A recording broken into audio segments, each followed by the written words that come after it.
हमारी बहन बेटियों का रेप होता था, जब हमारे लोग मरते थे तो शमशान घाट में ये कहकर कि ऊंची जात वालों का यहाँ आपकी अर्थी जलाई नहीं जा सकती, यहाँ आपको दफनाया नहीं जा सकता, जब हमारा बच्चा घोड़ी पे चढ़ता था, मूंछ रखता था तो उसको घोड़ी पे बैठने नहीं दिया जाता था, जब हमारा बच्चा पानी की आस में घड़े से पानी पीता था उसको मार दिया जाता था, ये वो लोग जो हमारे लिए तब आके नहीं लड़ते थे, ये हमारे अपने निकम्मे निठल्ले लोग जो सांसद बन के भाजपा में बैठे हैं, उनकी चुप्पी, उनकी गुलामी, उनकी चाटुकारिता की वजह से आज हम ये सब सह रहे हैं। मेरे कंधे इतने मजबूत हैं कि ना मैं जेल से डरती हूँ, ना मैं इनकी खोखली धमकियों से डरती हूँ, ना मैं इनकी रेप की धमकियों से डरती हूँ, क्योंकि मुझे इतना पता है कि मैं इतनी सक्षम हूँ।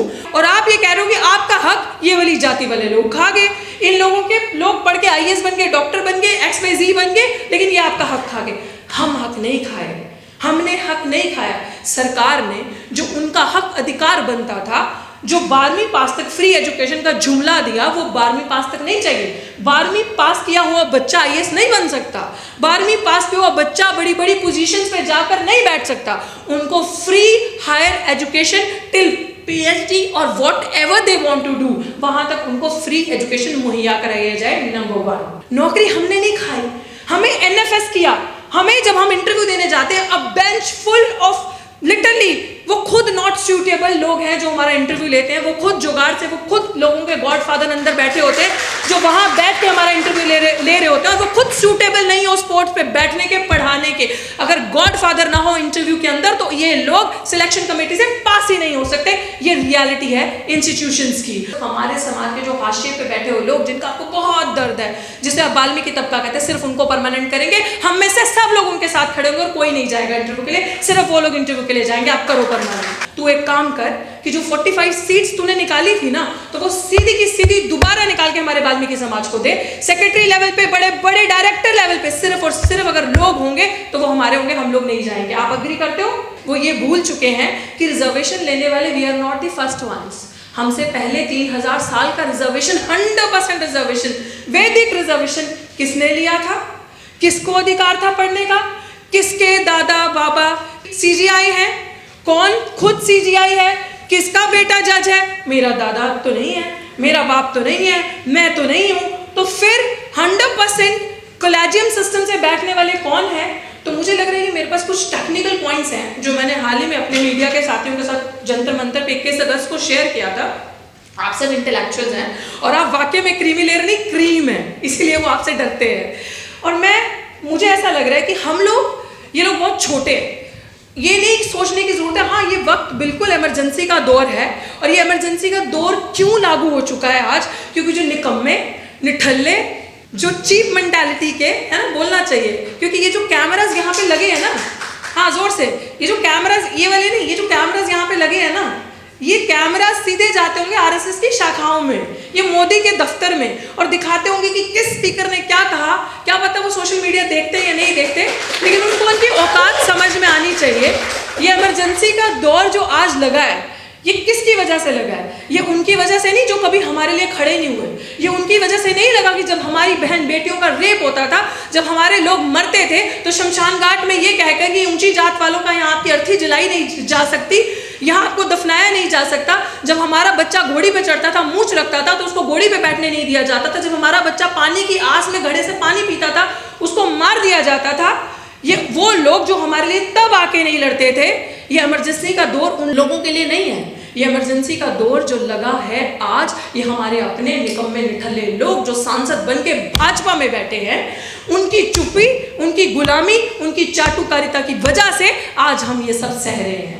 आज हम सबके कंधों पे ये बड़ी जिम्मेदारी है। And to be very honest, forget that there is opposition in the country, because opposition plays dirty politics. Opposition picks and choose things for their own benefits. कि ये मसला अगर हमें सूट कर रहा है, हमारे पॉलिटिकल प्रोपेगेंडा को सूट कर रहा है, तो हम इस मसले को उठाएंगे। अगर कोई दलित बच्चा मर जाता है, अगर हमारा इंस्टीट्यूशनल मर्डर हो जाता है, ये सुसाइड हो जाती है, it is very easy for the opposition. आओ ना, मोमबत्ती तो जलानी है, डफली तो बजानी है, 4 नारे तो लगाने हैं, so you will get a political limelight. I am right Ashutosh? ऐसा होता है। तो जब जीते जी आप विरोध करते हो और अपनी बात रखते हो, आप मैदान में खड़े होते हो, तब ये लोग आपके साथ नहीं आएंगे। सो ये आपके ऊपर बहुत बड़ी और मेरे पे रिस्पॉन्सिबिलिटी है that we are the real voice of the opposition and the voice of dissent in today's time. हम लोगों पे जिम्मेदारी, एंड आई थिंक मेरे कंधे इतने मजबूत हैं कि ना मैं जेल से डरती हूँ, ना मैं इनकी खोखली धमकियों से डरती हूँ, ना मैं इनकी रेप की धमकियों से डरती हूँ, क्योंकि मुझे इतना पता है कि मैं इतनी सक्षम हूँ। और मैं अपने साथ जो हमारी टीम भी है और हम अपनी महिलाओं को भी ये सिखाते हैं कि अगर मुझे कोई उंगली लगा के छुएगा तो मैं वो उंगली नहीं, मैं पूरा हाथ वापस लेकर आऊँगी। इतना दम मैं अपने आप में रखती हूँ और मैं सरकार से लड़ना जानती हूँ। और मुझे यही लगता है कि ये चंद लोग, जब हम घर वापस इस ऑडिटोरियम के बाहर जाएंगे और हम यहाँ से एक मैसेज लेकर जाएंगे कि अब हम जो लोग विभाजन करने की, डिवीजन करने की हमारे अंदर कोशिश कर रहे हैं, हमें तोड़ा जो जा रहा है, हमें जो आपस में बांटा जा रहा है, चलो कसम खाते हैं, ये जो आज हिंदू वाहिनी वाले लोग, ये जो आज करनी सेना वाले लोग, हमारे समाज के लोगों को एक वर्ग, जो हमारे समाज का सबसे मेहनतकश वर्ग, जैसे वाल्मीकि समाज या धानक समाज कहते हैं, जो सबसे, मैं कहती हूँ लोगों से कहते हैं कूड़े वाले, नो दे आर सफाई वाले। कूड़े वाले तो हम हैं, गंदगी तो हम फैलाते हैं। सफाई करने वाला वर्ग जो सबसे मेहनत का काम करता है, उसके ऊपर सबसे बड़ी गाज जो गिरी है। हर दिन देखो, तीसरे दिन दिल्ली जंतर मंतर या दिल्ली के किसी मंत्री के ऑफिस के बाहर वो धरना लगा के बैठे होते, भैया नौकरी पक्की कर दो, भाई ठेकेदारी प्रथा हटा दो, हमारी जो नौकरी है, फोर्थ ग्रेड, थर्ड जो भी है, इसको पक्का कर दो। सरकार ने नहीं किया ना, आपने पक्का नहीं किया, और आप ये कह रहे हो कि आपका हक ये वाली जाति वाले लोग खा गए। इन लोगों के लोग पढ़ के आईएएस बन गए, डॉक्टर बन गए, XYZ बन गए, लेकिन ये आपका हक खा गए। हम हक नहीं खाए, हमने हक नहीं खाया। सरकार ने जो उनका हक अधिकार बनता था, जो 12वीं पास तक फ्री एजुकेशन का जुमला दिया, वो 12वीं पास तक नहीं चाहिए। 12वीं पास किया हुआ बच्चा आईएएस नहीं बन सकता, 12वीं पास किया हुआ बच्चा बड़ी बड़ी पोजीशंस पे जाकर नहीं बैठ सकता। उनको free higher education till PhD और whatever they want to do, वहां तक उनको फ्री एजुकेशन मुहैया कराया जाए, नंबर 1। ये मेरा पहला सुझाव है, जिसके लिए ये ध्यान से सुनना, हम नहीं, हम सेकेंड में खड़े होंगे, सेकेंड लाइन में। पहली लाइन में कौन खड़ा होगा? भारत की जो आज वर्तमान सरकार है, वो भ्रष्ट जनता party, which is BJP, Bharatiya Janata party, वो दूसरे नंबर पे खड़े होंगे हिंदू सेना, करनी सेना, व्हाटएवर द सेना, the so called anti social elements, जो इनके संगठन है, वो जो आज हमारे समाज के लोगों को उकसा रहे हैं और आपस में लड़ा रहे हैं, वो हमारा अधिकार मांगेंगे बैकलॉग का। नौकरी हमने नहीं खाई, हमें NFS किया। हमें जब हम इंटरव्यू देने जाते हैं, अब बेंच फुल ऑफ लिटरली वो खुद नॉट सूटेबल लोग हैं जो हमारा इंटरव्यू लेते हैं, वो खुद जुगाड़ से, वो खुद लोगों के गॉडफादर अंदर बैठे होते हैं जो वहां बैठ के हमारा इंटरव्यू ले रहे होते हैं, और वो खुद सूटेबल नहीं हो स्पोर्ट्स पे बैठने के, पढ़ाने के। अगर गॉडफादर ना हो इंटरव्यू के अंदर, तो ये लोग सिलेक्शन कमेटी से पास ही नहीं हो सकते। ये रियलिटी है इंस्टीट्यूशंस की। और ये लोग हमें नॉट फाउंड सूटेबल करके, अभी हाल ही में political science department Delhi university में एक OBC पोस्ट पे इंटरव्यू था, NFS कर दिया। सबसे ज़्यादा धांधली जो हो रही है सोशल, ये स्कूल ऑफ ओपन लर्निंग जो है, वहाँ पे सबको NFS किया जा रहा है। वो बहुत सोची समझी साजिश है।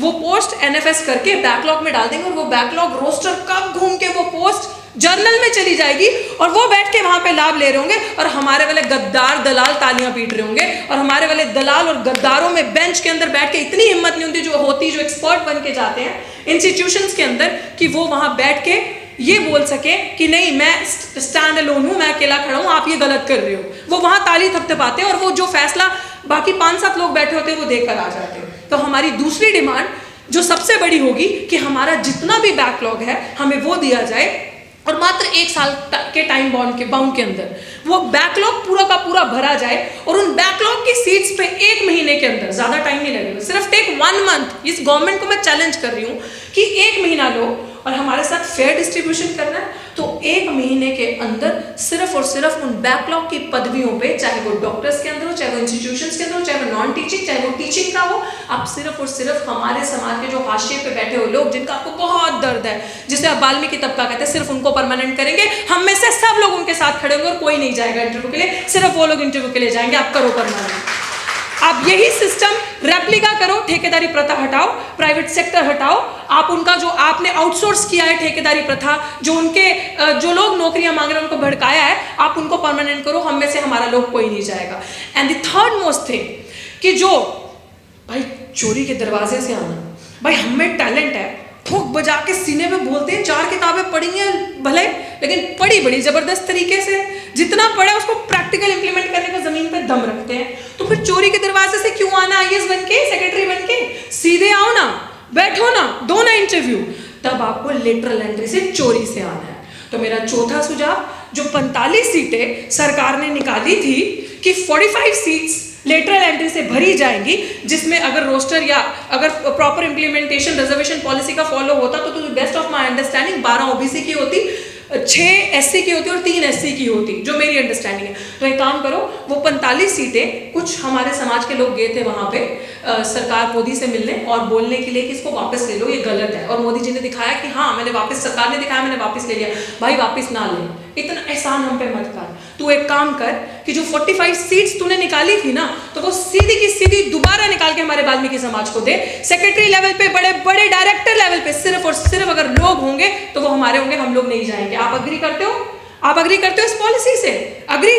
तो हम नहीं लेंगे, आप उनको दो, सरकार करेगी, जहां देने की बात आती है वो देगी, करेगी। तो ये चीजें हैं, जहां पे हक मारी करनी है वहां पे करनी है। अब लास्ट चीज आ जाती है कोलेजियम सिस्टम से। जजेस आप आओ, आज 7-8 जजेस का बेंच बैठ गया कोलेजियम सिस्टम से। प्रथा चलती आ रही है सुप्रीम कोर्ट में, हमारा कोई बंदा ही नहीं, हमारे कोई लोग ही नहीं, तो हमारे साथ जस्टिस कैसे होगा?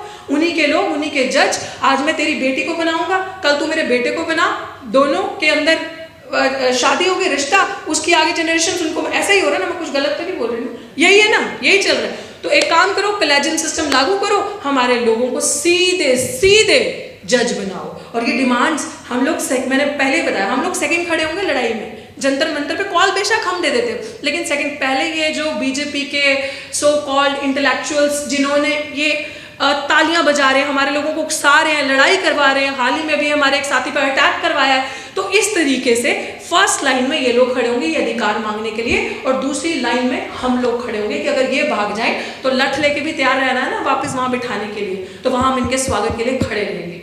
सो दिस इज हाउ ये सारी चीजें, मुझे लगता है कि बेसिक बात यह है, क्योंकि देसी भाषा में हमारे जो समाज का पिछड़ा वर्ग जो पीछे रह गया हर हालत में, उसको समझाने की ज़रूरत है कि कहाँ आपके साथ ठगी हो रही है।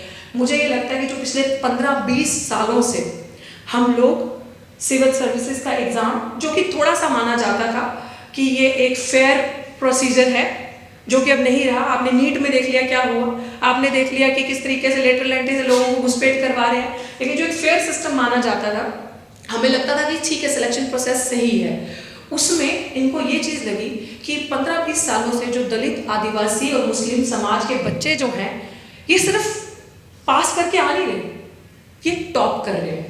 तो जब टॉप कर रहे हैं तो बड़ी पोजीशंस मिलेंगी, तो बड़ी पोजीशंस मिलेंगी तो डिसीजन मेकिंग बॉडी में रहोगे, उस बॉडी में रहोगे तो डिसीजन मेकिंग बॉडी में जब आपके लोगों के लिए कुछ ऐसा डिसीजन बन रहा होगा, बड़े बड़े ब्रेन्स बैठ के वहाँ पे, ब्यूरोक्रेट्स बैठ के कुछ गड़बड़ी कर रहे होंगे, तो ऑब्वियसली जहाँ के हो अगर ज़मीर जिंदा है तो बुरा और डर तो लगेगा ना उन लोगों के लिए।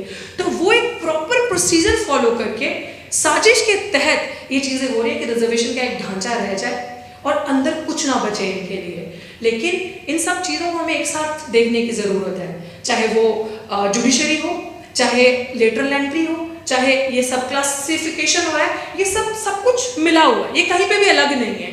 तो मुझे ये लग रहा है कि सब चीज़ों को समझते हुए आज इस इमरजेंसी के दौर में अगर हम अपनी जिम्मेदारियां, अपनी चीज़ें समझ लें, पे बैक टू सोसाइटी अम्बेडकर साहब ने कहा था, तो पे बैक टू सोसाइटी यही है कि अगर मेरे पास कोई गुण है, कोई समझ नहीं आ रही किसी को, कोई ग्रुप है